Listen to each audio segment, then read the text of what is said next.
Welcome to Conversations. I'm Suresh Kochatam. Yesterday I watched the movie Kesari Chapter 2, the Jallianwala Bagh massacre. I knew what the movie was all about because we had seen the trailer and read about it, about C. Sankaran Nair. His two books, actually one book by him, one was his autobiography, another one was Gandhi and Anarchy. And the third book, which led to the making of this movie, The Case That Shook the British Empire, written by his grandchildren, the Pallards. More importantly, I don't want to review the movie. The movie was very well done. I felt that it could have had a bit more about C. Sankaran Nair, especially his formative years in Palakkad, in Kerala, where he was born, and to Madras, where he studied, how he became a vakil, how he learned the ropes of law, and from there, how he moved on to the Viceroy's Council and became the man he was, a legend. In fact, that is something that always shakes me up because in our movies, we often don't try to tell the story which the audience may not really like. But then that should have been something that should have been done. But for the benefit of our viewers, I'd like to say this very clearly, that C. Sankaran Nair was a man or a legend who I did not know, honestly. Even though I also hail from Kerala, 1 hour away from where his mortal remains are today as a samadhi, I did not know that he existed. In fact, many of us Indians, most of us Indians would not have known that. Why? Because our history is written either by the British or by the Romila Thapas or the Irfan Habibs. They don't want us to know the truth. They don't want us to know about Rania Bakka. They don't want us to know about the Ahom kings and the other queens and kings of India who fought battles and won. We were projected as a nation of losers, and that's exactly what the Britishers wanted. But let's cut to this story. Why is it that Sir C. Sankaran Nair does not figure even in the Congress's hierarchy of things? Remember, he was born in a small village, Mankara, in what was then the Malabar area. Now it's called, of course, the Palakkad district. And he was a brilliant young man, but till the age of 5, he could not speak. I was reading his autobiography, which, by the way, is not available in print, but managed to source it as a PDF file. And it's brilliantly written, and I'm not gone through it in total. Maybe it'll take me another couple of days more because it's 550 pages. But from the first 50 odd pages that I read, his life was remarkable. Here was a young boy, remember, in a village, in the back of the Beyond place, becoming one of the legends of Indian history, Indian freedom struggle, but of course never got a credit for it because who got our freedom? Gandhi and Nehru. That's everywhere. No Sardar Patel, no Netaji Subhash Chandra Bose, nobody else. It's only the Gandhi and the Nehrus who got us. Well, from there, Sir Sri Sankaran Nair's father was a Tahsildar under the British, and he had a transferable job. So he was transferred from the place where he was born, that is where Sankaran Nair was born, to Kannur today, and then to Calicut, and so the family moved along with them. And Sankaran Nair was educated in different places. But after he finished his basic education, which again had a problem because he could not speak till the age of 5. The parents were worried because they thought he was dumb, he could not speak, he was kind of, going to spend the rest of his life like that. So they prayed to Lord Murugan at, the temple in Palani, and there, behold, he could speak after the age of 5, but still had a problem with the word R. I believe he was written his autobiography that he still couldn't pronounce the word R. Nevertheless, a brilliant gentleman, young boy who studied Sanskrit in school, was a champion in everything, from sports to academics. And of course, he was not meant to be in that place. He moved to Madras to study at the prestigious university there. We all know that particular one. That how he studied at the Presidency College in Madras, then Madras, now Chennai. He did his BA and law, BL, and of course enrolled as a vakil. And those days, the entire thing was under the British. The British were running the entire show. They had all the paraphernalia under them, but he enrolled as under one Sir Shepherd, a judge at the Madras High Court, was his assistant, was like technically an assistant to him, the apprentice to him, learned all the ropes because he was very smart. I believe in his autobiography is written that the clients used to come and speak to him, and he used to give them some legal points, and they used to pay him some money, even though he was only an apprentice. But he said that was helpful for his staying and other facilities in Madras. He used to be able to pay money with that, and of course also the registration process of becoming a vakil. It cost a lot of money those days. So this money was helpful. So you can make out that he was a brilliant man from a young age. But all this is not there in the movie. And this is what my grouse was. Maybe there should have been some fleeting reference to this. The movie is all about the first half being the Jallianwala Bagh massacre, most of it. And then, of course, the trial that happens. And there again, there's a lot of skew because the trial actually happened in London. And it was not against General Dyer, but against Michael O'Dwyer, who was the Lieutenant Governor of Punjab. So it's Dwyer versus Nair. That was the case, and that too was fought in London, not in India. So maybe the cinematic liberty which Akshay Kumar took, that he felt that it is good to have the case being tried in India and everybody speaking Hindi, and of course General Dyer being the target, it will help to get more audiences into the theatre. But looking at Colonel, we all know what really happened at Jallianwala Bagh with General Dyer mercilessly shooting down people who had gathered on the Baisakhi Day on April 13th, 1919. Now, before that, let us get into how Nair rose up through the ranks. After finishing his studies, of course, as I told you, he enrolled as a vakil, and that was in around 1880.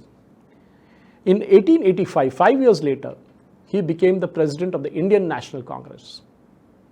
Alfred Hume formed the party when in 1885, the Congress party was formed. In 1897, Dr. C. Sankaran Nair became the president of the Indian National Congress. So that, ladies and gentlemen, was an iconic moment for him. So I stand corrected. It is 1897 when Sir Sankaran Nair became the president of the Indian National Congress. Now, that time there was no Gandhi, there was no Nehru. Of course, they were all hanging around. But then he was pitchforked into it. This, I think, was an Amravati conference that was held at the Indian National Congress, the All India Congress Committee. But he had his difference of opinion with the Congress leaders because he was a very methodical man. And if you read his autobiography, you will understand. Very methodical. To the core, like he was almost like a scientist. Step by step by step, he felt that India should first try and get as many things in its favor, staying within the British system, judicially, educationally, and otherwise. And then, of course, demand the dominion status, and then, of course, become independent. Remember, from 1947, August 15, 1947, till 26 January 1950, we were a dominion. We were not an independent country. We were under the British crown. But we are all told that we got independence on 15th of August 1947. No, sorry. We were a dominion state. Doesn't matter, but we still had our freedom. We still had our prime minister and everything else. The problem was that Sankaran Nair didn't get along with the Congress leadership. The basic difference of opinion, as I told you, was that let us go this way, which is basically a legal way to fight and get our independence. But Gandhi felt non-violence was the way to do it, and Sankaran Nair disagreed with it. In fact, the title of the book which he wrote, Gandhi and Anarchy, one might get a feeling that, Gandhi was anarchy. But yes, he seriously disagreed with the thought process. Because of that, he got ejected from the Congress system. Today also, even if you go to the Kerala Pradesh Congress Committee office, recently somebody, I believe, after the movie trailer came out, went and put up a photo of his below Sonia Gandhi. But remember how he grew up in the ranks. From that day, when he quit Congress party and he got into the history of the Madras High Court, where he was there from 1904 to 1916, he was a part of the Madras High Court. And then from 1916 to 1920, he was a member of the Viceroy's Council. Now this is the biggest thing that could happen to an Indian. It was almost like being a part of the Modi's cabinet, Narendra Modi cabinet. They were running India, the Viceroy's Council.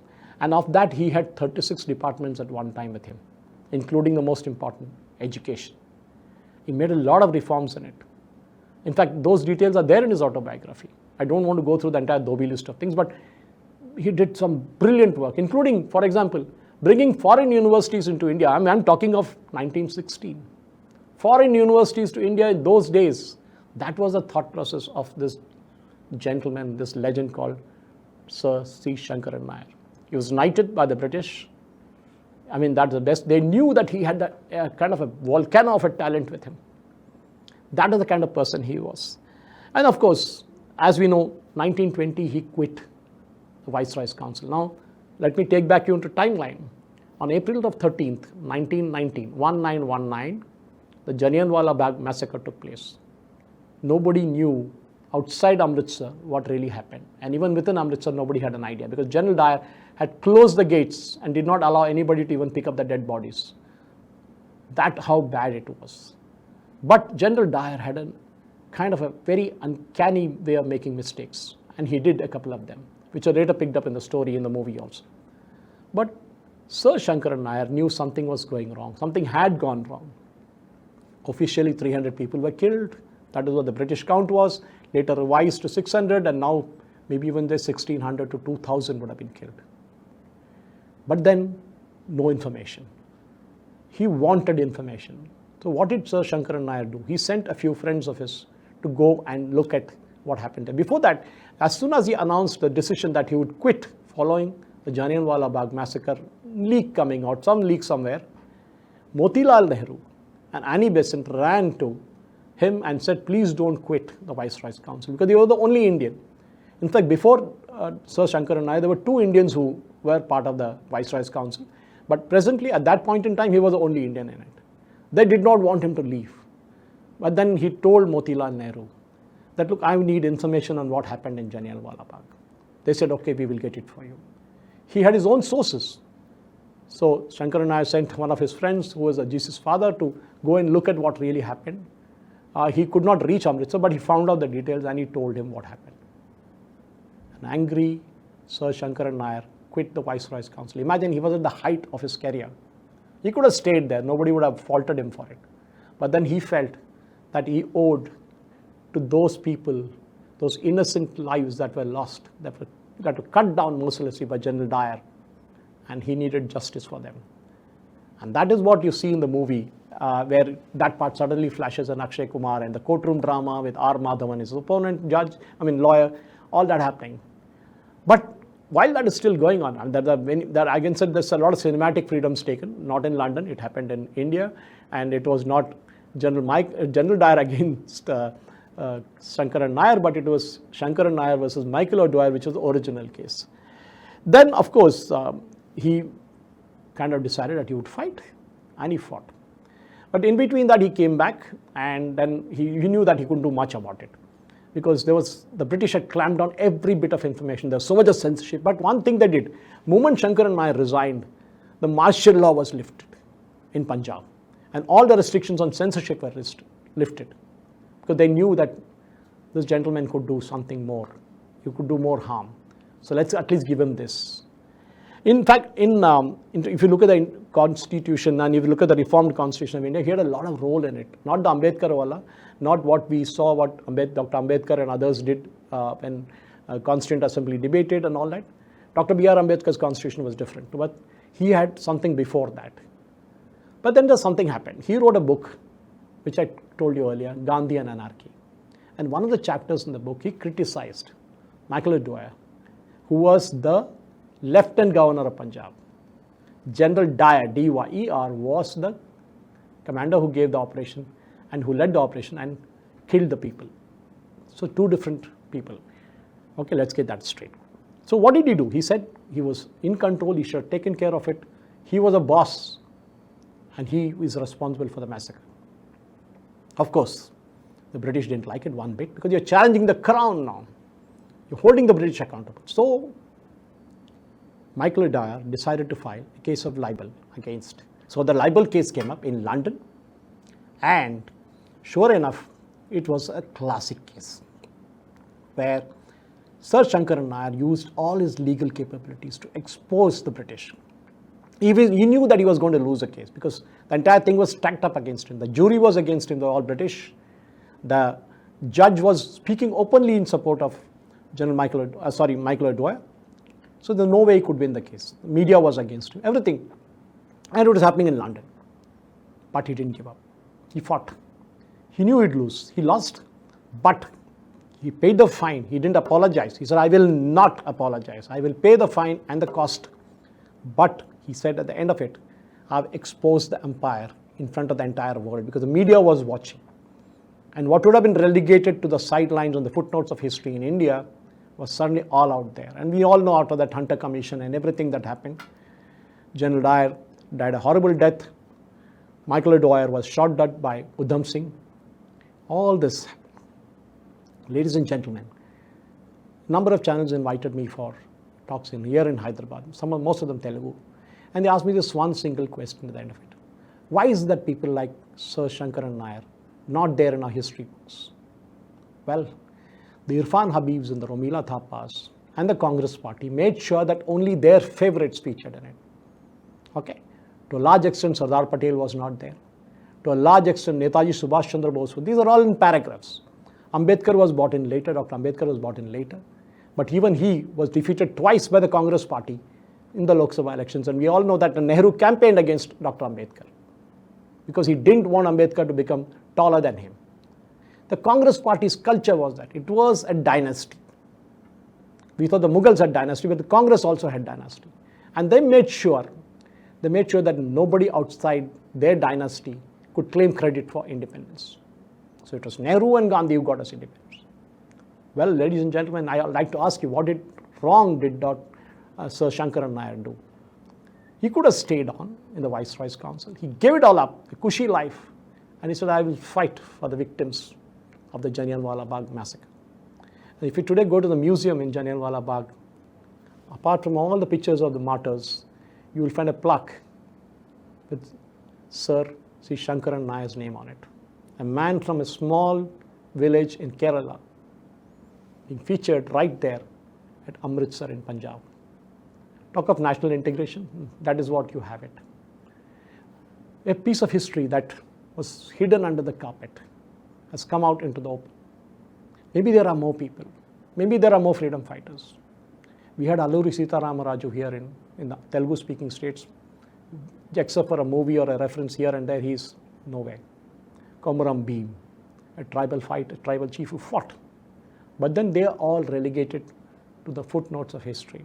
Because at the end of the day, the Nehrus and the Gandhis got us freedom. And I challenge it because I feel that when I read his autobiography that we could have got our independence somewhere in the 1920, 21, 22. That is what the strategy was of Dr. C. Sankaran Nair. He ensured, he was going step by step in kind of cutting down the British influence everywhere. And getting the dominion status was the first big victory for him. Would have been the victory, but it never happened. Because Gandhi had his own ideas. He wanted satyagraha, he wanted non-violence. Subhash Chandra Bose, on the other hand, had his Indian National Army and was going all out of the British. So there were different things pulling in different places. He died, we know, in 1937, before India got its independence. And his last wish was that he be buried in his village, Ankara in Palakkad, where there is a samadhi there. It is today overgrown. Recently I saw a news channel in Kerala which had covered it with grass all around. Nobody knows. Whereas we have the Rajghats and we have the other samadhis in Delhi, which have got hundreds of acres of land. But here is a man who really fought the British, who really shook up the British Empire, and lies relegated in his village, with nobody even knowing that he actually was buried there. That's a tragedy, ladies and gentlemen. Kesari Chapter 2 is fine as a movie. There's no dispute about it. At least Akshay Kumar has brought out that there has existed somebody like this. Otherwise, we would not have known. The case that shook up the British Empire was the project that really took up this movie. But beyond that, we also owe it. We also should demand that people, legends like Dr. C. Sankaran or Sir C. Sankaran Nair, should be featured in our history books. Let the BJP government do it in the NCERT textbooks and bring in the other heroes also. The Home Kings, Rani Abbakka, and many others. Let's do it. Jai Hind.